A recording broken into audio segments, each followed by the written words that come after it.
Alright everyone, welcome back. So, today we're going to start a brand new series for the channel. We're going to start taking a look at prospect pools.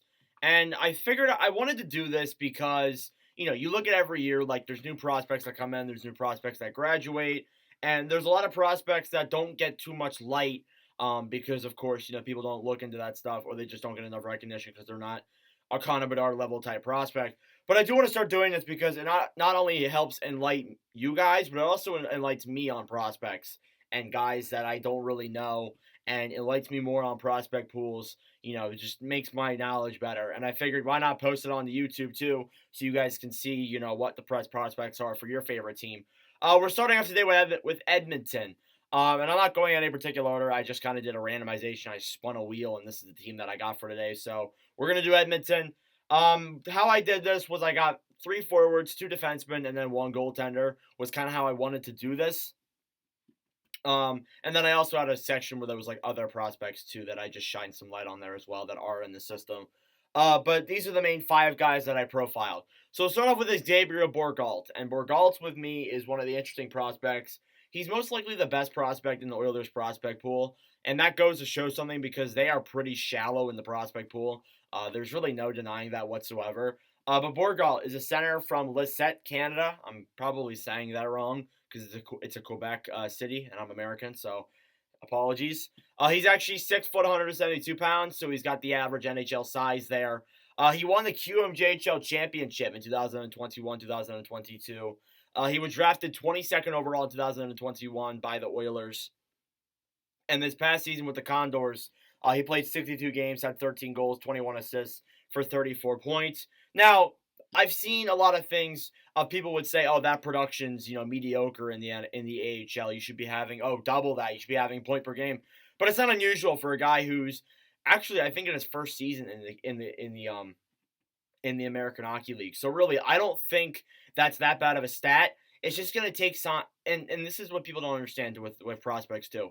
It takes time for a lot of them to develop, and a lot of these guys I could say on this list, or not even just this list for this entire series, could never make it to the NHL. But people need to understand that some prospects take more time than others to develop and become, legitimate stars or legitimate players or legitimate just NHL regulars in the NHL. And it takes a while, and Bourgault may take 2 to 3 more years, or maybe 1 to 2 more years to develop. But, this is the season, this coming season in 23-24, where we really should start seeing some development from Bourgault and seeing him get up to the NHL level and most likely, play a few games at the NHL level there.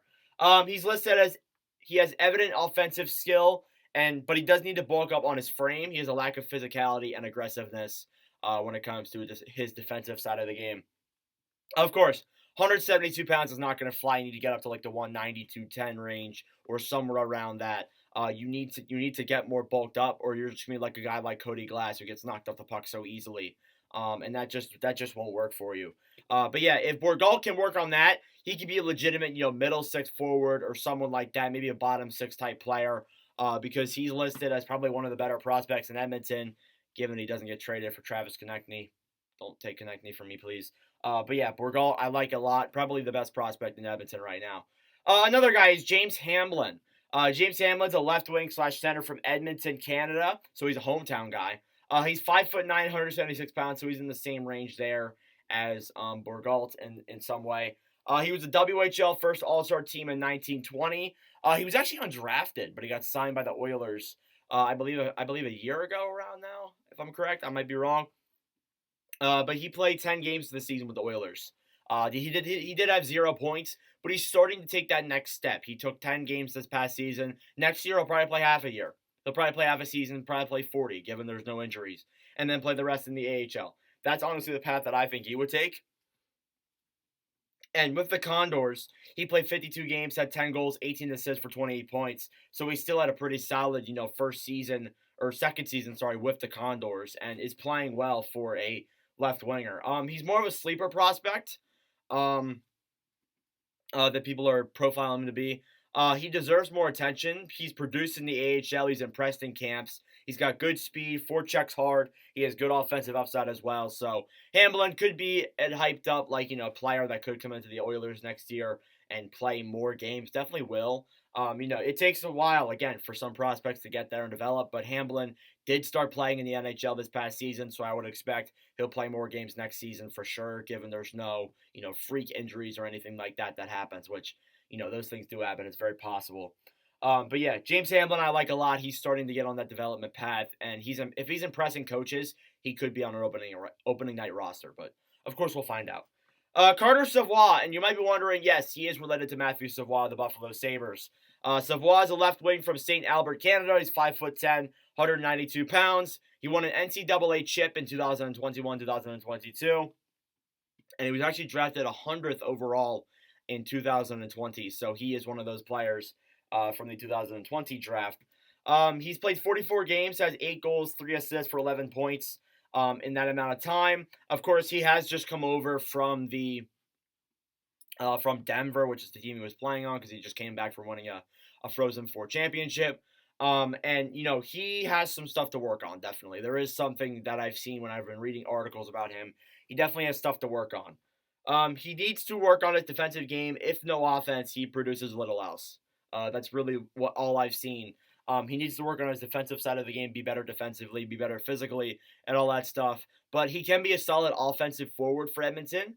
But again, it's just going to take some time. He probably will see the NHL a little bit this coming season. Maybe not as much as Hamblin, but maybe 5 to 6 games, something like that. But honestly, I'm not too smart in development of prospects, but he could get some time next season. But likely spends the majority of it with the Condors again, which makes a lot of sense. But yeah, Savoie I like a lot. I like the Savoie brothers, and I hope Savoie pans out to be a good player in the NHL. Moving into the defensemen, and there's a lot, and it's a much weaker area when it comes to defenders for the Oilers. One of the ones I found was Nikita Yevsev. Yevsev? I might be saying that wrong. It's one of those Russian type KHL defensemen, so I apologize for that. And Yevsev, I've said it with so many different prospects. Yevsev, of course, can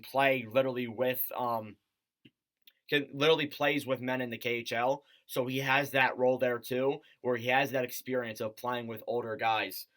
He's defenseman from Almaty, Russia. I'm so sorry. I'm so sorry, guys. He's 6 foot 187 pounds, and I can't say those names. I just suck at it. He's drafted 190th overall in 2022. He is unsigned right now, I believe.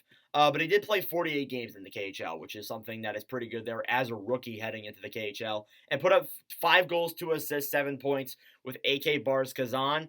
He's listed as a rookie in the KHL, seems to have a degree of comfort playing in a league like that. So it's good to see that, especially for a rookie. And it shows that, he could come over, play some games next year with the Condors or spend another year in the KHL. There is some time there, but it's not a definite, there's not a definite timetable on what he's exactly going to be. So, of course, we'll find out what happens to Nikita Yevsev. I could be looking back to this video in 2 years and be like, he never made it to the NHL.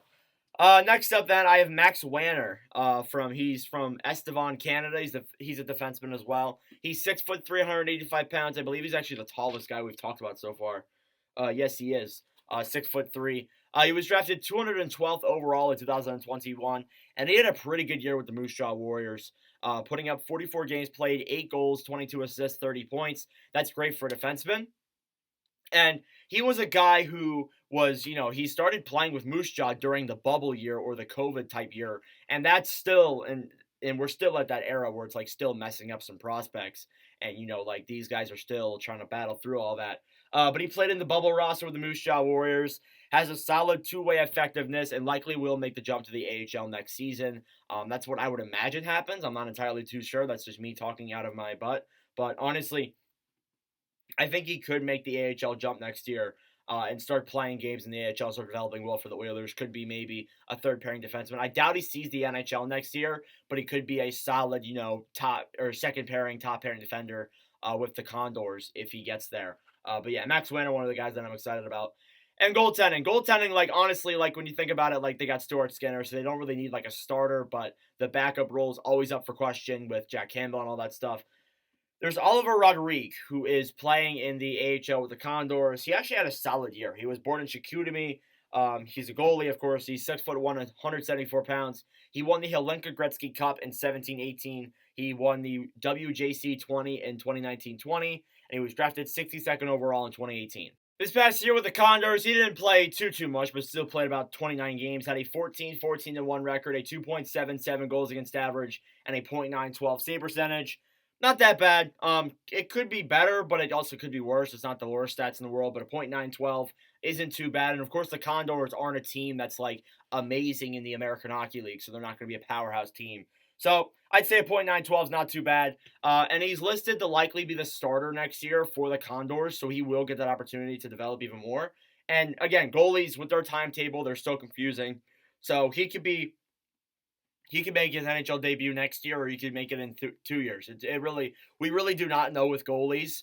They're a unexpected timeline, so that's something that I also keep in mind there too when bringing up Oliver Rodrigue. But yeah, those are the 5 main prospects I wanted to bring up for the Oilers. Some other guys that did catch my eye: Tyler Tullio, a center slash left wing. Some of the guys they drafted this year: defenseman Bo Aki, goalie Nathaniel Day, center Matt Capone, and then I actually forgot Raphael Lavoie was a person. He's a center slash right wing. And I actually would have put Lavoie in there over maybe Savoie or Hamblin, but I kind of forgot. I apologize, Oilers fans. That is my fault. But yeah, Lavoie. I wouldn't say, and if I have to give an overall prospect grade, I'm going to do this at the end of every video. I'm going to try and do it at the end of every video. If I had to give themselves an overall prospect grade, I'd probably give it a C. It's not the worst prospect pool, but it's not like the best either. You got some okay guys in here, but you got guys in here who, it's gonna take a miracle maybe for them to be a really solid NHL player. But these guys, we'll see how they develop. I could be looking at this video next year and see how dumb I was or see how smart I was. It'll depend. But anyways, thank you for watching. I'm not sure what team we'll do tomorrow, but we'll do another team. But anyways, thank you for watching, and I will see you guys in the next video. Adios.